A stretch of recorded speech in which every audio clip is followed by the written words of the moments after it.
राधे राधे सभी को स्वागत है आपका चैनल ईसीजी लर्नोलॉजी के अंदर। आज का जो अपना टॉपिक है वो है left bundle branch and right bundle branch के अंदर अगर ब्लॉक हो जाता है तो उसके बारे में अपन को ईसीजी में डिफरेंस देखने को मिलेगा। उस डिफरेंस को आज अपन पढ़ेंगे।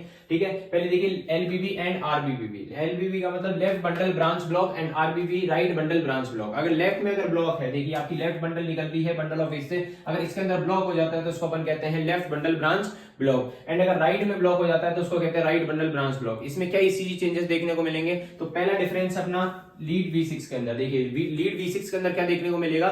लेफ्ट बंडल ब्रांच ब्लॉक के अंदर टॉल एंड ब्रॉड आरवेव देखने को मिलेगी। आपको एम पैटर्न की आरवेव देखने को मिलेगी। जैसे आपको ये दिख रही होगी, ये क्या है? एक एम पैटर्न, एम शेप दिख रही है आपको। तो किसमें देखने को मिलेगी? V6 के अंदर। ठीक है, या फिर अपन को आरएसआर पैटर्न देखने को मिल सकता है, आरआर पैटर्न देखने को मिल सकता है। उसके बाद में देखिए लीड V1 के अंदर अपन को डीप और ब्रॉड एस वेव देखने को मिलेगी। ठीक है, डीप और ब्रॉड एस वेव किसमें? V6 में तो अपन को toll R wave and V1 के अंदर डीप एस वेव। उसके अलावा क्यूआरएस कॉम्प्लेक्स जो रहेगा इसमें क्या रहेगा? वाइड रहेगा, कितना? 0.12 सेकंड से ज्यादा, 0.12 सेकंड या इससे मोर देन 0.12 सेकंड, इससे ज्यादा वाइड रहेगा, चौड़ा क्यूआरएस कॉम्प्लेक्स देखने को मिलेगा। क्योंकि जो एम शेप का पैटर्न दिख रहा है आपको, देखिए इस वजह से जो क्यूआरएस का ड्यूरेशन है वो लॉन्ग हो गया, प्रोलॉन्ग वाइड हो गया है। उसके अलावा एक्सिस जो होगा, तो एक्सिस डेविएशन कौन सा मिलेगा अपन को? उसमें लेफ्ट एक्सिस डेविएशन देखने को मिल सकता है। देखा, ऐसा कोई कंफर्मेशन है कि मिलेगा ही, मिल सकता है।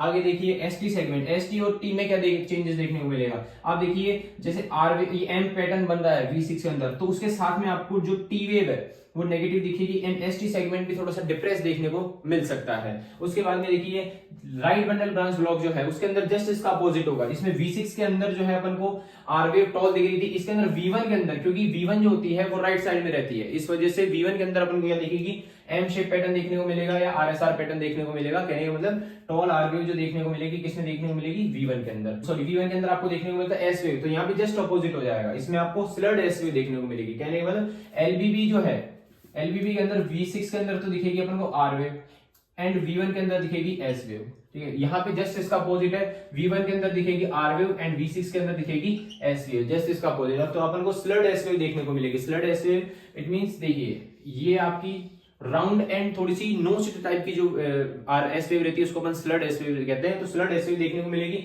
उसके साथ में क्यूआरएस कॉम्प्लेक्स जो रहेगा वो वाइड रहेगा, सेम जो इधर था 0.12 सेकंड, या तो 0.12 सेकंड या उससे मोर देन 0.12 सेकंड। उसके अलावा एक्सिस जो होगा वो नॉर्मल भी हो सकता है और राइट एक्सिस भी हो सकता है। उसके अलावा एसटीटी सेगमेंट वेव्स में क्या दिखेगा? Opposite to the QRS complex. जैसा अपन ने पढ़ा कि इसके अंदर भी क्या हो रहा है, आप देखिए एम शेप बन रहा है और नीचे जो एसटी सेगमेंट और टी वेव जस्ट अपोजिट हो रहे हैं उसके। सेम यहाँ पे V1 के अंदर आर वेव टॉल बन रही है, तो उसके साथ में एसटीटी सेगमेंट जो है, ST segment and T wave जो है वो नेगेटिव देखने को मिलेगी, नीचे की तरफ देखने को मिलेगी। तो ये मेन चेंजेस है।